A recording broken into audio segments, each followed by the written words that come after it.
Hello, everybody. Jennifer McCune here. Welcome to Mompreneur Next Door. I am super excited to welcome yet another amazing mompreneur guest today. We have Brea Gunn with us. And Brea, one of the things that I love about social media is it connects us to so many amazing people around the world. If you're open to that, for me, it's been a really great thing. So Brea and I connected on LinkedIn. She's a mom of two amazing kids, a wife. She lives in Michigan. And here we are in our own respective homes, being able to converse and come and chat and help inspire and support other moms. So, Brea, I really love your story. I think it would be great if you could tell us a little bit about what you were doing before you became a mompreneur and what that path looked like and why you even chose that route.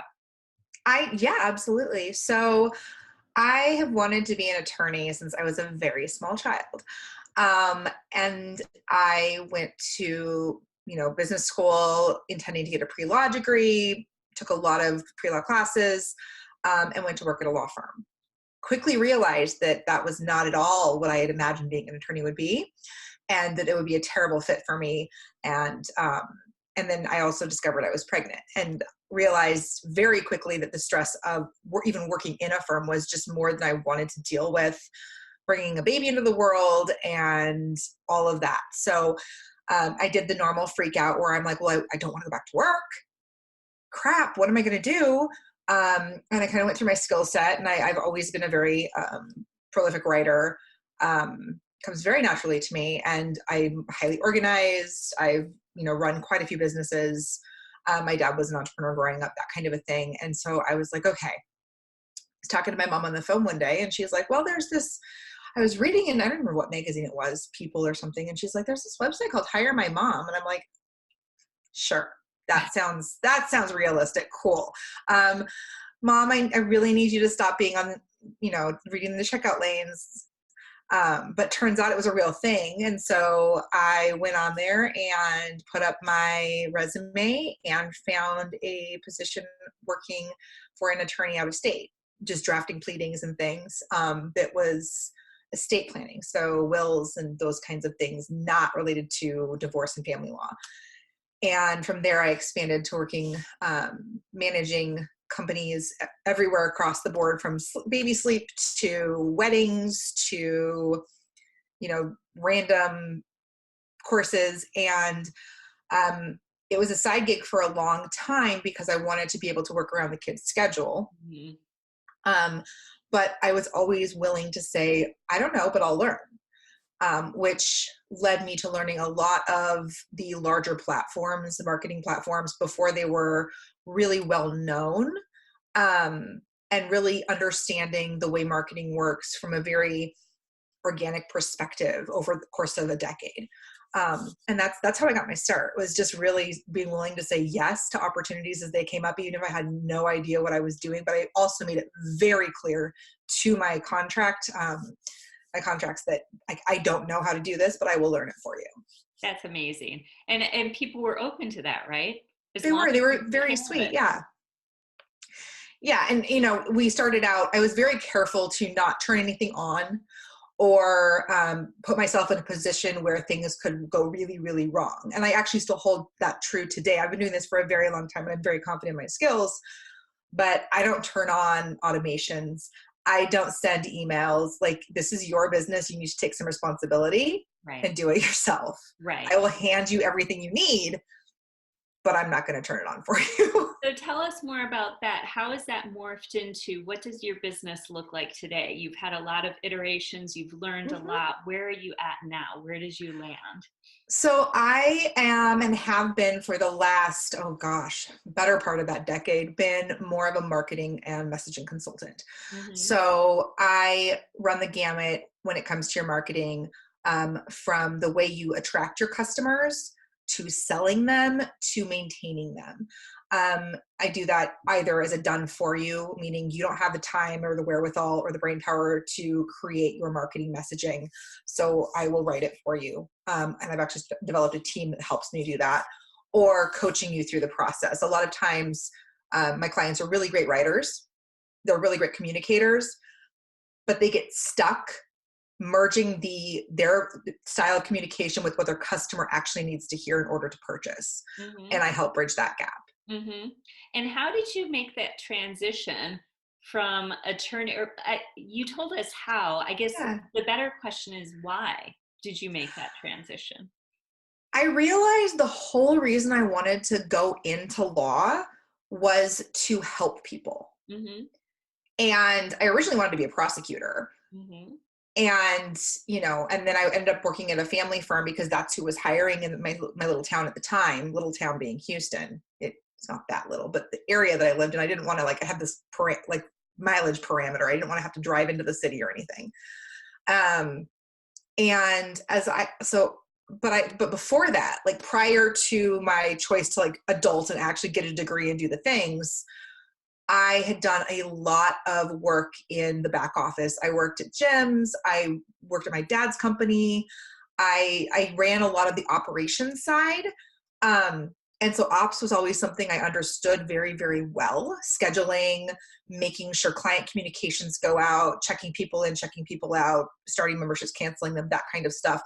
From a tech perspective, also, the YMCA doing memberships. So I had a really good base to build on.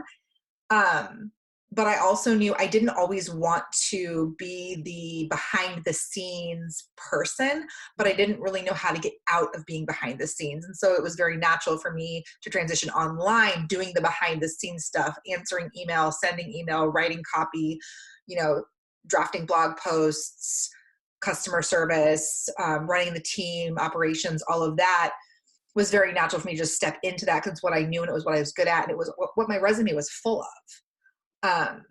And so, now that I've been doing that for a long time, over the last 3 years, I finally realized that, I could keep running my business as a referral-based business and hope that I get the number of clients I want, or I could actively engage and put myself out there and start to try to scale, which is what I do for my clients anyway. So it's something I'm very, very good at. It's just something I've never applied to my own business, which I think we're all guilty of at some point.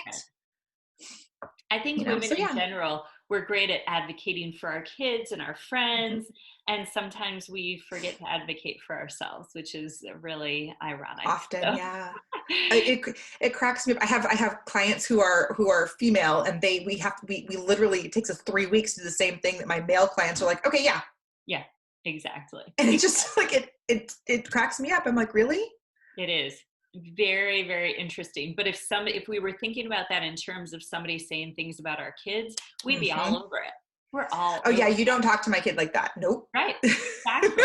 Yeah. Exactly. So is the big reason that you wanted to build your own thing, not only because you did not decide to become an attorney, but also because of your kids? Tell us more about how your kids played into all of this. Yeah, I have 2 boys who are incredibly active, and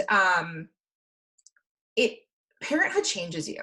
You, as much as we say it's not going to, as much as we still say we're going to do all the things that we were doing before we became parents, having that responsibility of that other person in your life really shifts. Even if you're still traveling and doing, you have to think about childcare, you have to think about daycare potentially, there's all these other pieces that, in the fun of creating the child, you don't even think about. And then suddenly the kid's here and you're like, oh crap, daycare costs how much? And oh my gosh, diapers are expensive and formula is expensive, and you have to make real choices. And for my husband and I, it was really important that one of us be home, not only because I made the decision to go super crunchy and breastfeed my son and cloth diaper him, and he was at all the natural play, that child. And then the second child completely threw me for a loop and everything went out the window. It's all different. Yeah. As it happens, but I think that driver to be able to replace some of the income that I quote lost by not going back to work, because I realized the stress was just not I was bringing it home. And I think a lot of times when you're in a super stressful job where you're dealing with emotions and, I was dealing with families breaking apart. And because I was the paralegal and the person, or the legal assistant, or whatever you want to call it, because I was the person who had the most contact with the clients. Yeah. I was the one picking up the broken pieces every day. And so I would come home broken because I have a heart Mhm. And, it really changes the way you view it. And my husband started to notice that I was getting more and more depressed, that I Mhm. was really snippy and snappy. And part of that was because I was hugely pregnant. But the other piece was I couldn't imagine going back into that environment and then having to come home and deal with a baby. Right. Exactly. Exactly. So tell us, I mean, that's just one of the many benefits of Oh yeah. having your own gig is not having to deal with those sorts of challenges in the workplace. But Mhm. tell us about some of the wonderful, amazing benefits of being a mompreneur. I know we have a lot of people who watch these and are thinking about doing Yeah. something. And so tell us all the joys. It's a really awesome place to be. I actually was just on the phone with my son's teacher before we hopped on here, because I get to go to his class party next Thursday, and we're making Christmas trees. And so we were strategizing the best type of Christmas tree to make with a room full of 5-year-olds. Hmm. And I'm able to work my schedule around that. I don't have to ask for days off. I don't have to take unpaid leave. If my kids are sick, that doesn't mean I'm not working. My clients are all very aware I'm a mom. Most of them have met my kids at some point or another. And I learned early on, I tried to hide the fact that I had kids. Like, I would make sure I took meetings during nap time and my kids couldn't interrupt. Right. And I learned really, really fast that it's better to just say, hey, I have a 2-year-old. Hey, I have a Yeah. baby. Because Hmm. most people are very, very understanding. And if they're not, then you really don't want to be working with them anyway. Exactly. Um, 100%. yeah, it's just, it allows you a lot more freedom. When we lived in warmer climate, Michigan isn't conducive to going to the park in December. Right. We had weekly play dates at the park. Every Thursday we would go to the park for 4 hours, and the kids would run and play and see their friends. And I got some mom time. Right. Um, it also makes me far more aware of how I spend my time. Right. Which I think is a huge benefit, because I found that I'm far more efficient with chores and laundry and other things than I would be if I wasn't here all day. As I walk by the laundry basket, I'm like, oh, that needs to get put away. Right. And I know it will get put away that evening. So otherwise it's going to bug me. It's going to bleed into the next day. Right. Exactly. So So yeah, we talk about, I think the majority of women who are mompreneurs, flexibility is number one on our list yeah. because you cannot get that time back. My children are now 12, 15, and 17. I've been an entrepreneur for 7.5 years. My eldest is getting ready to go to college, and thank God I was, because I did not buy those years back, right? We know Mhm. that. The thing is, what holds people back is the fear of the unknown and the challenges. So the other thing I really like to ask our guests is be open and honest about the challenges, because I think if people have a real good grasp of it, they're like, okay, I know XYZ thing is going to be hard, but I got this because other women have done it and they've been successful. So what have been some of those big challenges for you? I think the biggest challenge is self-care. Hmm. Totally honest. I'm at home. I can go upstairs and lay down in my bed if I want to. Hmm. But there really is no turning it off. Like, my husband and I go rounds about this because he gets to leave his office, shut his door, drive his truck, and come home. Right. My door actually doesn't shut right now. It's a long story. We have the house painted, and for whatever reason, that door has decided it doesn't like to shut all the way anymore. Oh, great. So Perfect. I physically can't shut my office door. When I first started, I was working up at my dining room table. So my office was in the middle of the activity, and we started eating, meals on the couch because I had all of this stuff that I was working, it's, Right. it's understanding, and it's the boundaries and the self-care, and understanding that it's okay to give yourself grace, implementing office hours from day one, and not doing, like, I get it. I started my business before my son was born. So I've literally not known a life as a mom without my business.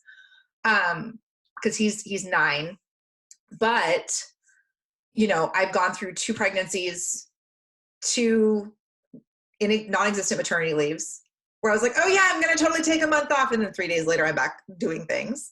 And Exactly. I'm getting emails from, thank God I have amazing clients, because they were like, why are you emailing me? You just had a baby. Right. And I'm like, well, but this has to, and they're like, no, no, no, no, no.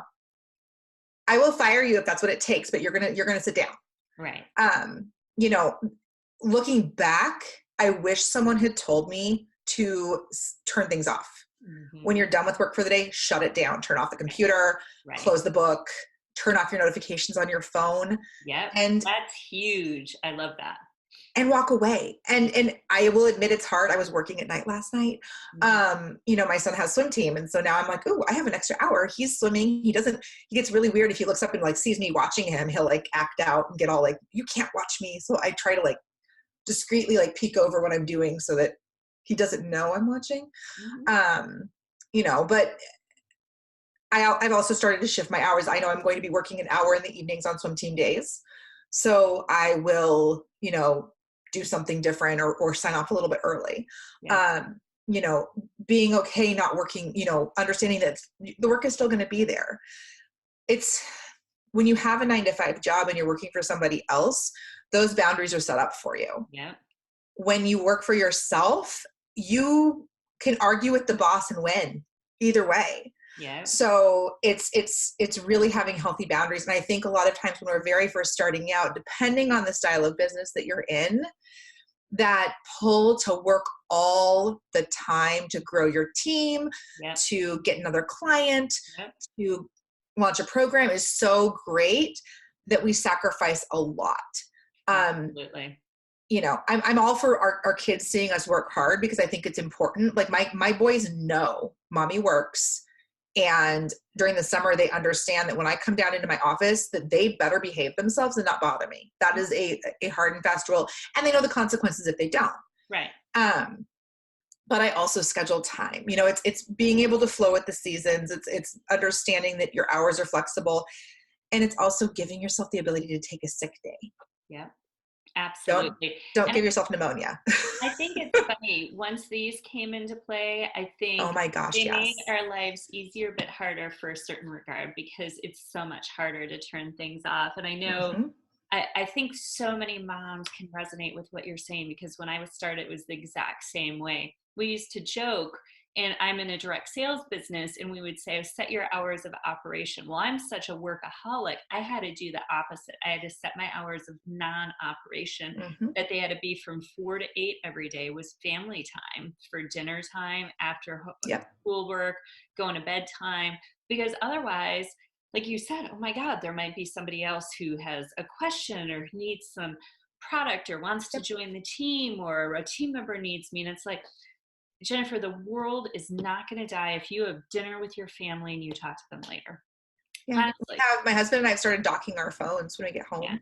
Yeah. So my kids get off the bus at 3:45 in the afternoon. I stop work at 3:45 in the afternoon. Yep. A little bit earlier because I have to go out. And my phone goes on the charger. Yep. And it stays there because otherwise I will catch myself, my kid's talking to me, my face is in my phone, I'm reading an email from a client. And that client doesn't expect me to respond right away. And that's something that, you know, the more you allow people into your private time and your personal space, the more they expect, and suddenly you have no boundary at all. Exactly. 100%. I love that piece of advice. And like you said, it's not even just about from the client side, it's about us. The reason we're doing this is to have the flexibility to be with our kids, so not losing sight of that, right? Right. I mean, I've taken multiple vacations in the last 10 years. And I've worked on every single one until last year. I had enough. And we went on a 3-day trip to the UP, which for those of you who don't know is a little peninsula off of Wisconsin in Upper Michigan. It's beautiful. It's unreal. And I left my computer at home. Wow. And I literally had a full-on laying on the floor in my closet panic attack that something was going to go wrong. Even though all of my clients have my phone number, even though I'd have my phone. And nothing happened. And I was like, okay, if that were, I know. And I was like, what? Wait. So then I scheduled a week off where I shut everything. I turned my computer off. I closed I did close my office door when it still closed, did all that stuff, and nothing happened. Right. And, you know, I went to Disney World earlier this fall and, you know, left everything at home. I had one instance, I was gone for 10 days and we had something that crashed. And I have a team and my VA called me and she's like, hey, this happened. And I'm like, okay, is it an emergency? Like, I want you to really think about the fact, do I need to be on the phone right now? She's like, no. I'm like, okay, then I love you, but I'm going to hang up. And I'm going to go ride and I'm going to go ride the teacups. Cool. She's like, yep. Great. Again, your advice about drawing boundaries, setting boundaries, It's fantastic. important. It really is. Super important. So I love all this advice. This is amazing, wonderful, so helpful. Before I let you go, plug you, tell everybody about your amazing business and how they can find you and how you can help them or somebody they know. Okay. I am a messaging and marketing consultant. I help business owners, coaches, consultants, network marketers find clients that need them, keep them as clients, and then help you get extra referrals and grow your network that way.